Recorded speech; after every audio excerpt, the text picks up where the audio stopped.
morning, children. I hope everybody is fine and safe by God's grace. Let us thank God for adding one more day in our life. Right, children? What God is telling you today is, I can do all things through Christ who strengthens me. This is the promise what God has given you today. So whatever work you are going to do, you are going to ask God to grant you good health and strength in doing your work. Let us begin with this promise today. Right, children? Shall we move on to the new naughty tale story now? Before moving on to the new naughty tale story, I just want to recap the previous poem what you learnt in the last class. I hope that everybody would have been thorough with this poem, right? Macavity. So I'm just going to gist out what you have learnt in the last class. Shall we recap, children? See, Macavity is the mystery cat. Okay, it is a humorous poem which was written by T.S. Eliot. He brings out the mysterious qualities of a wild cat. So what are the qualities of the cat we learned? The cat leaves no evidence after committing a crime. It is called as ginger cat. Demon is the name given for the cat. Okay, the cat is compared with the fictional characters like Mungo Jerry and Griddlebone. They are the companions, the Napoleon of crime. Why it is called as the Napoleon of crime? Because the Napoleon of crime is a leader for all the criminals. Okay, so this is what we learned about Macavity, who is a mysterious cat who commits all the crime, but when people come to investigate about him, it will not be seen in the scene at all. Okay, children, shall we move on to today's lesson now? Okay, today's naughty tale story, what you are going to learn about the topic With the Photographer, written by Stephen Leacock. Everybody knows about the photographer, right? What is the work of the photographer? To take photos, right? You would have taken many photos. Nowadays we are taking photos in what? Cell phone itself, right? We no need to go to the studio to take photos. In those days they used to go to the studio to take a proper photo. So like that, what is happening here is the story is about an experience of a customer who visits a studio to take a photo of himself by a professional photographer. His experience turns out to be a memorable one. So what we are going to learn as usual about the author, the characters and the setting which takes place, and I'm just going to tell you the outline of the story and I'm going to recap it. Right, children? See, the narrator wanted to take a photographer. The photographer appeared to be a scientist making a study about the faces of people who visit to his studio. So he had no serious face, he had a serious face, so the photographer took it without interest. So the narrator wanted to give the photo to his family and relatives so that they can remember him after his death. So on this purpose, that is, they remember him after his death. The narrator went to receive the photo, but his face was upside down. That is how the story goes. So now, before moving on to the story, let us move on to the learn about the author. Okay, we are going to learn here. The author is about Stephen Leacock. Okay, he was a Canadian teacher. The full name for Stephen Leacock is Stephen P.H. Butler Leacock. He was a Canadian teacher, political scientist, writer and humorist. He was educated at Upper Canada College in Toronto and the University of Toronto. Okay. He received a fellowship in political economy and took his PhD in 1903. He was the best known English speaking humorist in the world 1915 from the year until 1925. He is known for his light humor along with criticism of people follies. This is all about the author. Now let us move on to the introduction about the story with the photographer. What is happening? I'm just going to give an introduction. The narrator visits a studio to have his photograph taken. His experience with the professional photographer turns out to be an unforgettable one. That is what we are going to learn by point in this lesson, in the story, right? Let us move on to the story now, okay? The narrator went to the photographer to take a photograph of himself. The photographer made the author wait for an hour. So the narrator went to the studio. He wanted to take his best photo and hand it over to the relatives so that they can see his photo after his death. For that purpose only, he went to the studio to take a photo. So the photographer made the author to wait for an hour.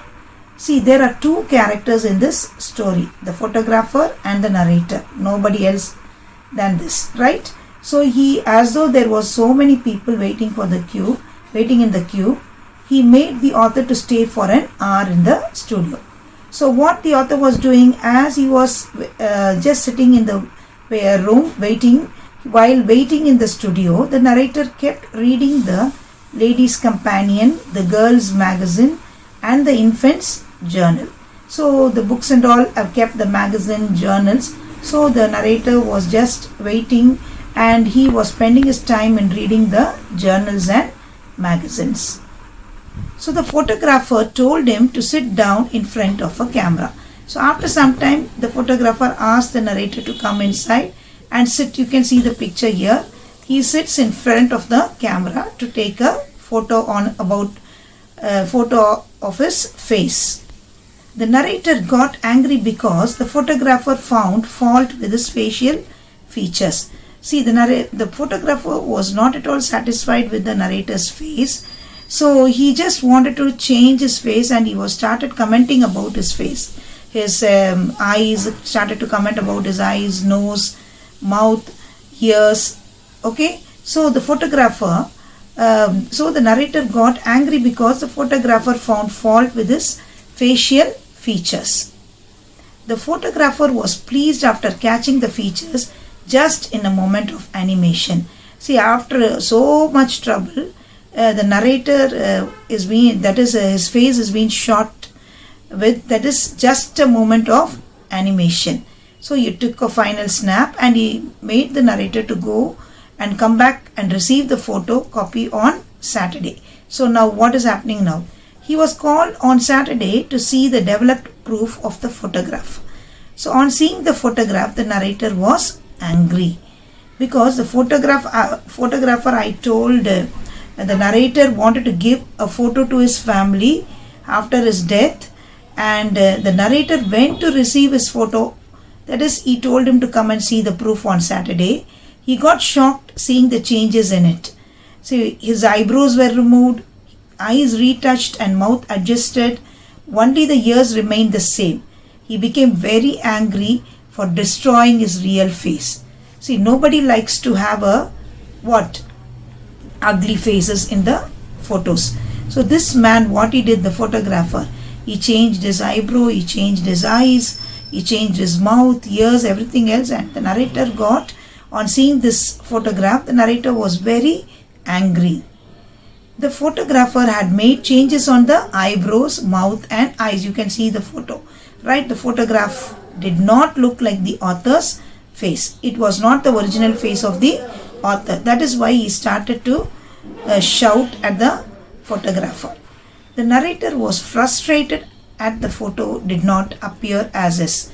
So the narrator was having his own imagination that he has to take a proper photo and give it to the relatives so that they can remember him after his death. But the narrator was frustrated at the photo and did not appear as it was and as he expected. He left the studio saying that it was a worthless bauble. Okay, then what is happening is, that is how the story ends. He started crying. The narrator wanted to take a photograph and he had a serious face, so the photographer took it without interest. The narrator went to receive his photo. So recapitulating the story again, it is that the narrator went to receive his photo, and he was having a serious face, and the whole concept is being changed. The narrator wanted to take a photograph. He had a serious face, so the photographer took it without interest. So when he went to receive the photo, he got shocked on seeing the changes in it on his face. He scolded the photographer for destroying the real face. It was a worthless bauble. He shed tears and left the studio. Okay, the narrator was not at all satisfied. He became very angry, and he asked the photographer to have the photo with himself. Okay, and he left the studio with full of tears. That is how the story ends. See, what he asked him to do all sorts of correction and keep it with himself. To him, it was a worthless bauble. He shed tears and left the studio. So, to recapitulate this story, what and all we have learnt. Can you tell? Bauble here means a thing of no value. Okay, because he was just wanted to have his real original face so that the relatives can see him, but as he expect, the photographer has not taken his face. So he started to cry because the whole face is being facial appearance has been changed, and he made the photographer himself to keep the photo and do all the changes. Okay, now one more time the recap of the story. What is the title is With the Photographer. Who is the author here? Stephen P.H. Butler Leacock. The main characters are the author and the photographer. Only the two characters are there, and the setting takes place only in the photo studio. The theme is love yourself, right? And the moral is don't judge a book by its cover. That is how the author is ending up the story. I hope, children, you are able to understand the story. Leacock went to a professional photographer to take photo of himself. Leacock was disappointed at the photo, and he was totally disgusted, and he just rejected the photo which has been taken, and he gave it back to the photographer to keep it for himself. But for him, it was worthless bauble. Okay, so he made the photographer to have it, and he became very angry, and he returned back from that place, and he was just telling who might value it, but for him it was a worthless bauble. It was a worthless thing, so he just handed it over to the photographer and left the studio by crying. Okay, children, so what is the moral of the story you have learned is don't judge a book by its cover. Okay, I hope you can understand the lesson, and all the book back questions, the exercises, we will do it in the Zoom class. After this, children, just go through the summary of the poem, what is taught for you. Right, children? Thank you for listening. Children, I hope that you would have understood the story With the Photographer. As usual, write your descriptive test as well as the objective test. Children, in your descriptive test, I have given you 2 paragraph answer questions. Okay, I want you to answer those 2 paragraph questions not less than 150 words. Is that clear, children? Thank you for listening. Meet you all in the next class.